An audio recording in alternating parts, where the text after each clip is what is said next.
Despite ABC putting Jimmy Kimmel back on the air, ABC's two biggest station owners, Nexstar and Sinclair, are boycotting and refusing to air his show on their ABC stations. Disney is bringing him back on the air tomorrow. ABC says in a statement that we made the decision last week to suspend production to avoid further inflaming a tense situation at an emotional moment. But now, after having thoughtful conversations with Jimmy, the ABC says we reached the decision to return the show on Tuesday. So Kimmel's getting back to work. Wow, Brian, that is significant, especially given that some of the players outside of Disney in a corporate setting, like Nexstar and Sinclair, they essentially have deals that allowed them to preempt his show, and that's part of the reason that it was suspended. Yeah. Meanwhile, in other ABC news, young Jimmy Kimmel's coming back to television.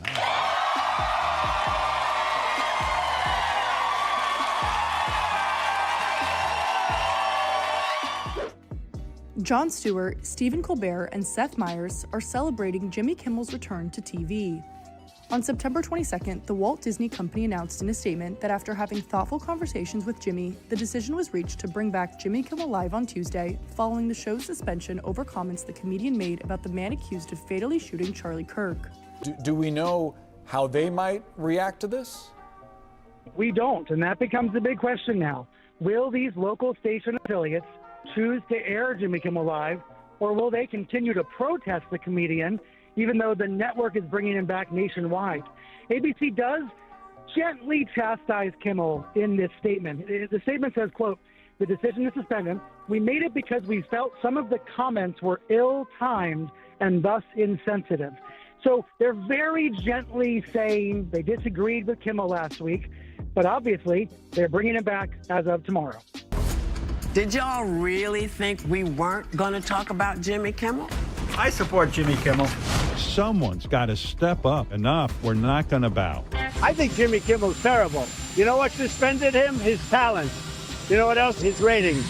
Disney issued a surprise update this afternoon. Kimmel will be back on the air tomorrow night. The company said they suspended production last week to avoid further inflaming a tense situation at an emotional moment for our country. Late-night hosts who showed support for Kimmel last week, condemning ABC's decision to preempt the show, were happy to hear the latest update. Jon Stewart announced Kimmel's return in the beginning of his Daily Show monologue on Monday, leading to a roar of applause from the audience.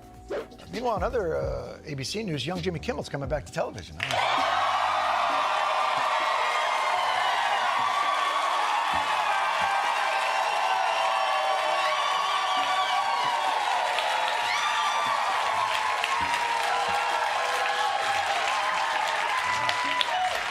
Adding they thought some of Jimmy's comments were ill-timed and insensitive.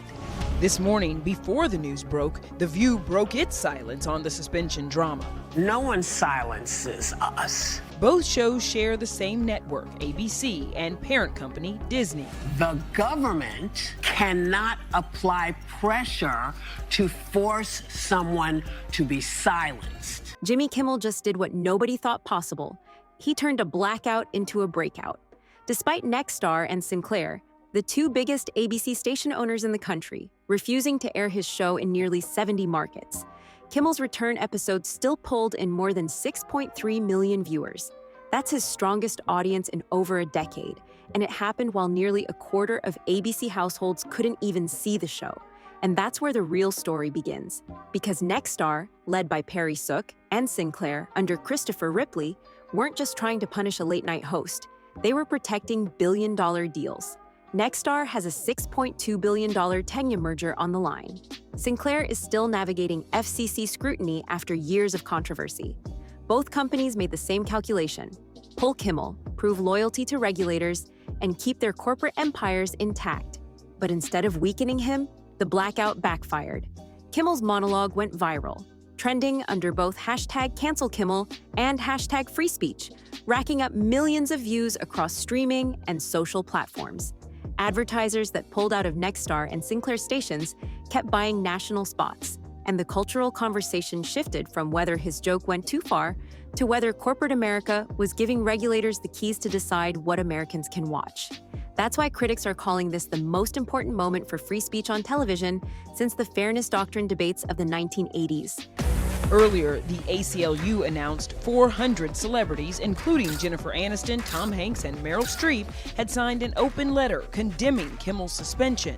This morning, I'm canceling my Disney Plus. I'm trying to say with the pocketbook that I do not support what they're doing with Jimmy. I just canceled my Disney Plus and Hulu subscriptions. ET has learned that Jimmy's staff members did not have to be in the office today, but were already being paid for the week. It would be very hard to go back when your parent company does you the way that they just did Jimmy. And while Nexstar and Sinclair thought they were cornering a comedian, the numbers now suggest it's their power that's starting to crack. The turning point was one line. On September 15th, Jimmy Kimmel delivered a monologue only 4 days after Charlie Kirk's assassination. He started with reverence, but then cut sharply into what he saw as political spin. His comparison, saying the public mourning looked more like a child grieving a goldfish, was the moment that split the room. Half the studio cheered, the other half froze. But the real eruption happened online. By morning, clips of that 12-minute segment had cleared 1.5 million views on X, transforming late-night commentary into national controversy. Hashtags like #CancelKimmel surged past 300,000 posts. The counterpunch, #free speech, grew just as quickly, pulling in liberal activists and entertainers who argued he was holding politicians accountable. That monologue wasn't just risky comedy, it was the catalyst for a political and corporate storm that no one in broadcasting could ignore. And it proved that one sentence, delivered at the wrong moment, could threaten billions in media deals. 2 days after that monologue, the controversy stopped being just cultural. It became regulatory. On September 17th, FCC Chairman Brendan Carr went on a conservative podcast and dropped what sounded like a threat. He didn't name Kimmel directly, but his meaning was clear. Stations could take action now or face additional work from the FCC later. For executives, that was enough. Everyone in broadcasting knew what it meant. Licenses, merger approvals, transmission fees, all the leverage regulators hold suddenly felt at risk. And this wasn't the first time. Just months earlier, Paramount paid a multi-million-dollar settlement and quietly announced Colbert's show would end. Days later, the FCC signed off on Paramount's $8 billion merger with Skydance. The pattern was impossible to miss. Carr's words turned one comedian's joke into a national compliance issue. Affiliates weren't just calculating audience backlash anymore. They were calculating survival. And that's why what happened next unfolded in hours, not weeks. Over the weekend, Jimmy's cousin Sal, a writer and performer on the show, teased more drama ahead. There are a couple bombshells still there. Everything's going to be just fine. The president, meanwhile, has been on an anti-Kimmel media blitz. At the White House, He was terrible. on Air Force One, He's got no talent, and he's got no ratings. and at yesterday's memorial for Charlie Kirk. The same commentators who this week are screaming fascism were implying that Charlie Kirk deserved what happened to him. He didn't say anything that nobody else didn't say. I think he'll be back on the air.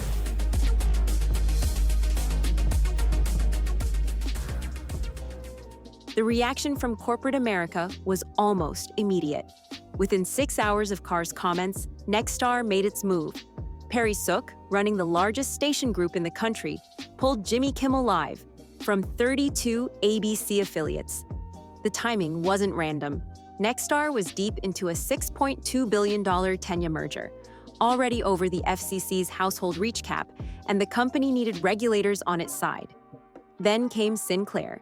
CEO Christopher Ripley didn't just follow, he went further. Alongside blacking out the show across 40 affiliates, Sinclair publicly demanded Kimmel apologize to Charlie Kirk's family and donate to Turning Point USA. It was the clearest sign yet that this was less about content and more about political alignment. Together, Nexstar and Sinclair effectively erased Kimmel from 70 markets, removing him from nearly a quarter of ABC's reach. Viewers from Nashville to New Orleans tuned in expecting late-night comedy and instead got reruns or extended news. It was the largest coordinated blackout of a network host in modern broadcasting. But instead of weakening Kimmel, the move set up a backlash that neither company saw coming. The blackout was supposed to silence Jimmy Kimmel. Instead, it supercharged him. In the markets where his show was replaced, local news ratings jumped by about 15%, but advertisers weren't impressed. Within 48 hours, major brands like Gallo pulled campaigns, costing millions in lost revenue for Nexstar and Sinclair. Investors noticed too. Nexstar's stock dipped 1.2%, Sinclair slid 0.8%, a clear signal Wall Street wasn't buying the strategy. Then came the twist. Disney reinstated Kimmel, and his return episode drew over 6.3 million viewers, his biggest audience in a decade. The 18 to 49 demo spiked to 0.87, a level late night hadn't touched in years. Online, the monologue clips went viral, pulling tens of millions more views across platforms. Instead of burying him, the blackout made Kimmel the center of the national conversation. And we don't know, obviously, all of the considerations that went into this, Brian. But I would say leaders, obviously, at ABC and Disney have had the benefit of a few days of feedback. Yeah. Including from Disney employees who were very disturbed, including from Hollywood stars and showrunners, the kind of people Disney wants to work with, and from free speech groups, politicians, even some Republican politicians like Ted Cruz. We know the condemnation of Disney has been widespread. The affiliates had proven they could flex power, but in doing so, they also proved something else. They couldn't control the audience. And that shift put Nexstar and Sinclair on the defensive in ways they hadn't planned for. Power cracks in corporate control. Disney and ABC couldn't ignore what was happening. The blackout wasn't just a local station dispute, it had turned into a national debate about free speech. More than 100 former ABC journalists signed a letter urging Bob Iger to defend editorial independence. Civil liberties groups like the ACLU and FIRE blasted the blackout as corporate self-censorship under political pressure. Even Mark Cuban chimed in, warning that this kind of move would only accelerate the collapse of traditional TV and push viewers further into streaming. Meanwhile, Disney's own shareholders demanded answers. Investors began filing requests for internal records, questioning whether the suspension and blackout were driven by regulatory threats instead of business logic. The financial angle was now impossible to separate from the cultural one. Kimmel had already proven he could outdraw expectations. But the bigger revelation was how fragile the balance of power had become. For decades, affiliates dictated what aired locally. Now, in an era of streaming and viral clips, pulling a program no longer meant pulling the audience. And that shift exposed Nexstar and Sinclair's biggest weakness. At the center of all this was a tragedy that shook the nation. Charlie Kirk's assassination on September 11th had left conservatives reeling, and the response to Kimmel's joke was shaped as much by grief as by politics. Influencers quickly reframed his words as a direct insult to Kirk's widow, turning mourning into a cultural weapon. Hashtags accusing Kimmel of disrespect trended in conservative circles, even though the shooter's motivations were rooted in far-right extremism. Sinclair capitalized on this narrative, demanding that Kimmel donate to Turning Point USA and publicly apologize to the family.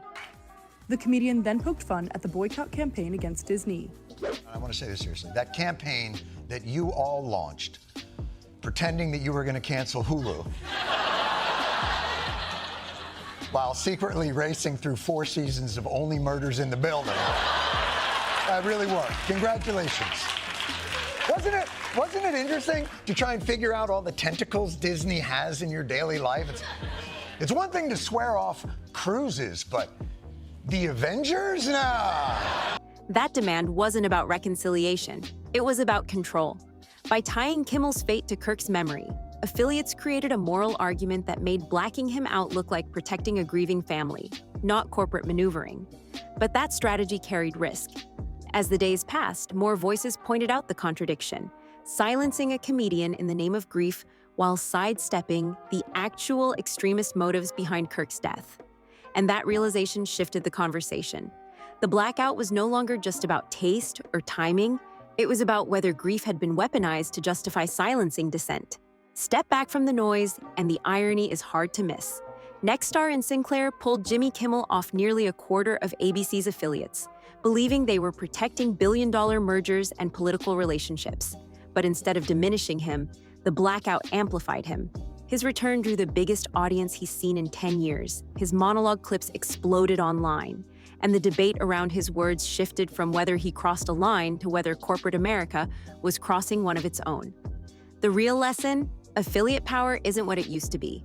In the streaming era, Pulling a show from 70 markets doesn't erase it. It just makes it louder everywhere else. Viewers no longer rely on a single broadcast channel. They'll find content online, on apps, and on clips shared within minutes. That reality stripped away much of the leverage Nexstar and Sinclair thought they held. So yes, Kimmel's joke created a firestorm, but the blackout created something bigger. A public test of how much influence media giants still carry in 2025. And in that test, the audience voted with clicks, shares, and millions of live viewers. The headline wasn't that Kimmel got silenced. The headline was that he broke through, proving that even the most powerful station owners can't fully control what people choose to watch.